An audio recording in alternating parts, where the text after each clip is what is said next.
Σε μια περίοδο όπου η Πελοπόννησος βρίσκεται σκλαβωμένη κάτω από την Οθωμανική κυριαρχία, ένας άνθρωπος ξεχωρίζει και γίνεται σύμβολο αντίστασης. Ήταν ο Ζαχαριάς Μπαρμπιτσιώτης, κλέφτης, αρχηγός, εμπνευστής και πρόδρομος του αγώνα για την Ελληνική Επανάσταση. Η ιστορία του δεν είναι απλώς μια σειρά μαχών και περιστατικών. Είναι η ιστορία ενός ανθρώπου που κατάφερε να ενώσει διάσπαρτες ομάδες κλεφτών σε μια κοινή προσπάθεια ενάντια στον κατακτητή και να διαμορφώσει το στρατιωτικό και πολιτικό πνεύμα που θα οδηγούσε, λίγα χρόνια αργότερα, στην Επανάσταση του 1821.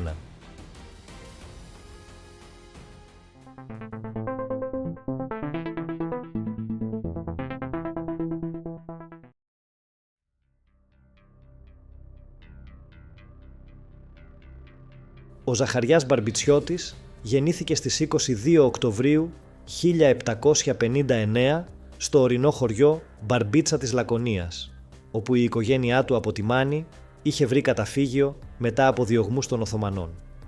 Το πραγματικό του όνομα ήταν Ζαχαρίας Παντελεάκος. Πέρασε τα παιδικά του χρόνια ως βοσκόπουλο, είτε στο οικογενειακό κοπάδι, είτε στα κοπάδια συγχωριανών του. Το 1774, σε ηλικία 15 ετών, βιώνει τον χαμό του αδελφού και του πατέρα του, οι οποίοι σκοτώνονται από σπάχιδες Οθωμανούς ιππείς που λεηλατούσαν την περιοχή την περίοδο εκείνη. Στα 17 του, διψώντας για εκδίκηση, ο Ζαχαριάς μπαίνει στο σώμα του καπετάνιου Μάτζαρη, παρότι εκείνος τον δέχεται με επιφυλάξεις. Λίγο αργότερα, οι άντρες του Μάτζαρη συγκρούονται με ένα Οθωμανικό σώμα κοντά στο μοναστήρι της Ρεκίτσας. Στη μάχη αυτή, ο νεαρός Ζαχαριάς ξεχωρίζει για την ανδρεία και την αποφασιστικότητά του, φτάνοντας μέχρι να καταδιώξει τους εχθρούς. Όταν όμως ήρθε η ώρα της μοιρασιάς των λαφύρων, ο Μάτζαρης αρνήθηκε να του δώσει το μεγαλύτερο μερίδιο που άξιζε και που ζήτησαν και τα παλικάρια. Η διαφωνία αυτή έφερε την ανατροπή. 60 παλικάρια εγκατέλειψαν τον Μάτζαρη και ανακήρυξαν τον Ζαχαριά αρχηγό τους. Έτσι, ο νεαρός κλέφτης απέκτησε το δικό του μπουλούκι και σήκωσε το δικό του μπαϊράκι ενάντια στους Οθωμανούς. Και ενώ σε καιρούς ηρεμίας έδειχνε γαλήνιος, στη μάχη μεταμορφωνόταν σε μια τρομερή και άγρια μορφή, ικανή να επιβάλλει τον φόβο στους αντιπάλους του.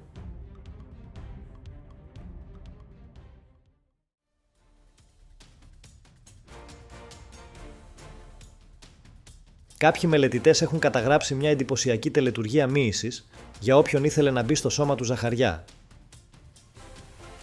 Ο καπετάνιος, λένε, έπιανε τον άντρα με μια λαβή στο λαιμό και τον ξύριζε χωρίς σαπούνι και νερό. Αν ο υποψήφιος άντεχε χωρίς να βγάλει κραυγή, γινόταν δεκτός. Αυτό σήμαινε πως είχε τη δύναμη να υπομείνει τον πόνο και τις κακουχίες της σκληρής κλέφτικης ζωής. Η φήμη του Ζαχαριά δυναμώνει μέρα με τη μέρα και η γενναιότητά του εδραιώνει το όνομά του στις τάξεις των κλεφτών. Την εποχή εκείνη, κλέφτες ονομάζονταν οι αντάρτες που αντιστέκονταν στους Οθωμανούς. Μην μπορώντας όμως να τους υποτάξουν, οι Οθωμανοί ανέθεταν σε ισχυρούς αρχηγούς τους τη φρούρηση και την τάξη σε διάφορες περιοχές. Έτσι προέκυψαν οι αρματολοί, ένοπλοι φρουροί που πολλές φορές εναλλάσσονταν με τους κλέφτες. Άλλοι γίνονταν αρματολοί και άλλοι εγκατέλειπαν την υπηρεσία για να επιστρέψουν στην κλεφτουριά. Και οι δύο ομάδες, γνωρίζοντας τα όπλα, πρόσφεραν σημαντικές υπηρεσίες στην Επανάσταση του 1821. Μετά τη μάχη της Ρεκίτσας που αναφερθήκαμε πριν, ο Ζαχαριάς αφήνει για ένα διάστημα την κλέφτικη ζωή και εργάζεται με την ομάδα του στα τσιφλίκια του Μπέι της Μονεμβασιάς.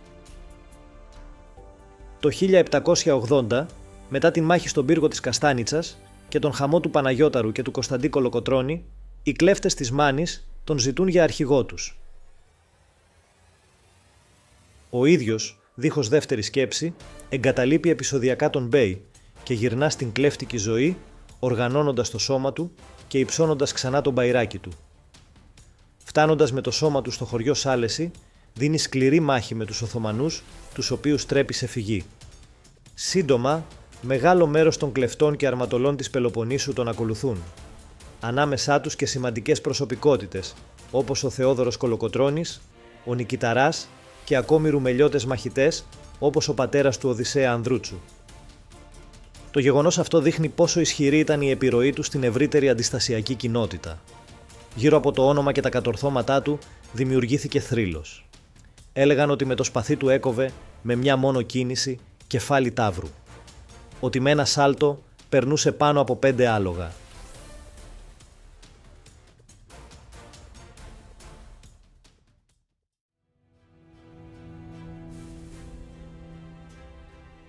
Το 1785 ήταν χρονιά σταθμός για τον Ζαχαριά, καθώς αποφάσισε να υλοποιήσει ένα φιλόδοξο σχέδιο που σημάδεψε τη ζωή του, την Αρματολική Ομοσπονδία. Σύμφωνα με αυτό, σε καθεμία από τις 24 επαρχίες του Μοριά θα υπήρχε μια ομάδα κλεφτών εγκατεστημένη στα βουνά, με κέντρο τον Ταΐγετο. Οι ομάδες θα αναγνωρίζονταν επίσημα από τους Οθωμανούς και την πύλη και θα είχαν σαν αποστολή την προστασία των επαρχιών και των κατοίκων τους. Η πληρωμή τους θα καλυπτόταν από τους φόρους που εισέπραταν οι δημογέροντες, χωρίς να επιβαρύνεται ο λαός.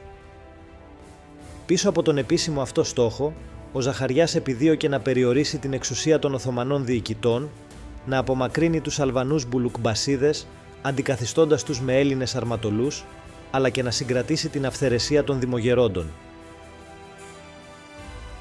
Με αυτόν τον τρόπο θα έμπαιναν οι βάσεις μιας μορφής αυτοδιοίκησης στην Πελοπόννησο. Στο σχέδιό του στάθηκε αρρωγός ένας νεαρός τότε αγωνιστής, ο Θεόδωρος Κολοκοτρώνης.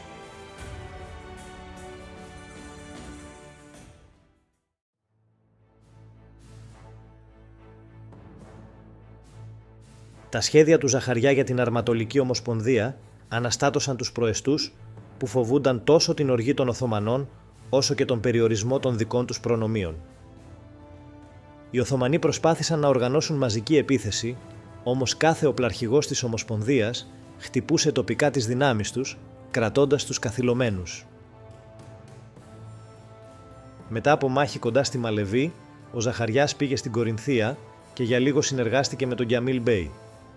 Όταν όμως οι Οθωμανοί κατέστρεψαν το μοναστήρι στη Μαλεβή, επέστρεψε αποφασισμένος για εκδίκηση. Έστησε ενέδρα σε μια ρεματιά, έκλεισε τα περάσματα και εξολόθρευσε τις Οθωμανικές δυνάμεις. Σύντομα, οι Οθωμανοί προσπάθησαν να τον εξοντώσουν, όμως ο Ζαχαριάς τους προκάλεσε σε ανοιχτή σύγκρουση.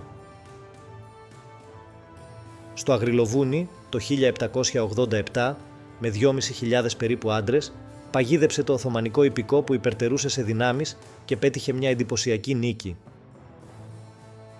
Την ίδια χρονιά ξεσπά ο Ρωσοτουρκικός πόλεμος. Ο Σουλτάνος, θέλοντας να κρατήσει την Πελοπόννησο ήρεμη, ενώ πολεμά σε άλλα μέτωπα, διορίζει τον Ζαχαριά Ζαμπίτη, δηλαδή επόπτη της αστυνομικής τάξης σε όλη την Πελοπόννησο. Όμως αργότερα, όταν ο Ζαχαριάς βοήθησε τον Ανδρούτσο μετά τη συντριβή του Κατσόνη, οι Οθωμανοί εξαγριώθηκαν και θεώρησαν πως ο Ζαχαριάς τους είχε πλέον ξεγελάσει ανοιχτά.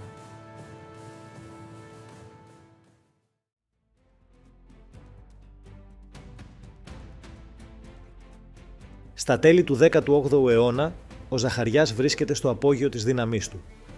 Οι Έλληνες τον σέβονται και οι Οθωμανοί τρέμουν στο άκουσμα του ονόματός του. Οι ιδέες της Γαλλικής Επανάστασης και η πορεία του Ναπολέοντα του γεννούν την ελπίδα πως η ελευθερία του γένους είναι πλέον εφικτή. Έρχεται σε επαφή με τον Ναπολέοντα, χωρίς όμως ουσιαστικό αποτέλεσμα. Η άφιξη ενός Γάλλου απεσταλμένου στη Μάνη προκαλεί πανικό στους Οθωμανούς, που εξαπολύουν ανελαίητο κυνηγητό κατά των κλεφτών. Ως το 1800, οι περισσότεροι έχουν εξοντωθεί και όσοι επέζησαν καταφεύγουν στα βουνά ή στα Επτάνησα. Όμως ο Ζαχαριάς μοιάζει ανίκητος. Για πολλούς της εποχής θεωρείται ο πιο δυνατός και αποτελεσματικός μαχητής της περίοδου, ένας θρύλος που αρνείται να υποταχθεί. Η υπομονή των Οθωμανών έχει πια εξαντληθεί. Ένα φιρμάνι κυκλοφορεί. Όποιος παραδώσει τον Ζαχαριά ζωντανό θα γίνει μπέης της Μάνης. Μία εντολή που δείχνει τον βαθμό απελπισίας και δέους που προκαλούσε ο ίδιος στους κατακτητές. Παρά τις ικανότητές του, και το γεγονός ότι ήταν σχεδόν ανίκητος στα βουνά της Μάνης, ο Ζαχαριάς τελικά πέφτει θύμα προδοσίας. Το 1805 ο κουμπάρος του Κουκαίας τον κάλεσε στον πύργο του. Εκεί του έστησαν μια ενέδρα, ίσως με συμμετοχή αντρών του Μούρτζινου, σύμφωνα με κάποιες πηγές. Μόλις έφτασε τον πυροβόλησαν με τρομπόνια, δηλαδή βαριά ναυτικά τουφέκια, με αποτέλεσμα ο Ζαχαριάς να πέσει ακαριέα νεκρός. Το κεφάλι του μεταφέρθηκε στην Τριπολιτσά ως απόδειξη της δολοφονίας, μια πρακτική που τότε σήμαινε την ολοκληρωτική εξόντωση ενός εχθρού.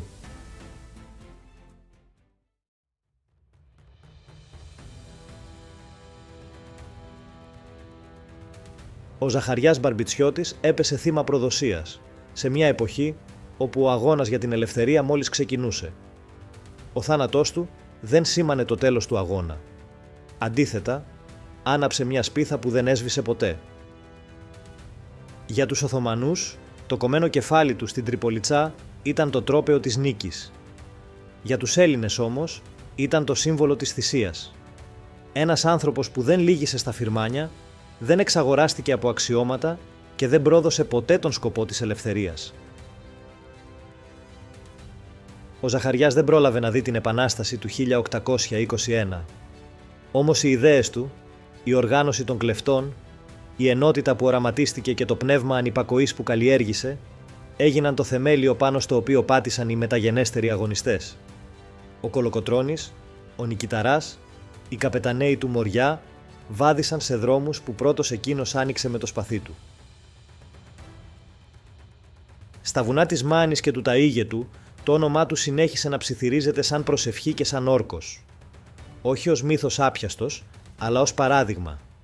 Ότι ένας άνθρωπος, όταν σηκώσει τον μπαϊράκι της ελευθερίας, μπορεί να γίνει μεγαλύτερος και από τον ίδιο του τον θάνατο. Ο Ζαχαριάς Μπαρμπιτσιώτης δεν ήταν απλώς ένας κλέφτης. Ήταν ο προάγγελος της Επανάστασης. Και όσο η ιστορία θυμάται εκείνους που τόλμησαν να πούν «όχι», ο Ζαχαριάς θα ζει στα βουνά, στα τραγούδια και στη μνήμη του γένους. Γράψτε στα σχόλια ποιον ήρωα θα θέλατε να δούμε σε επόμενο θέμα. Αν σας άρεσε το βίντεο, κάντε ένα like και ένα subscribe, μας βοηθούν πολύ. Ακολουθήστε το Noctua Tales επίσης σε TikTok, Instagram και Facebook για περισσότερες ιστορίες.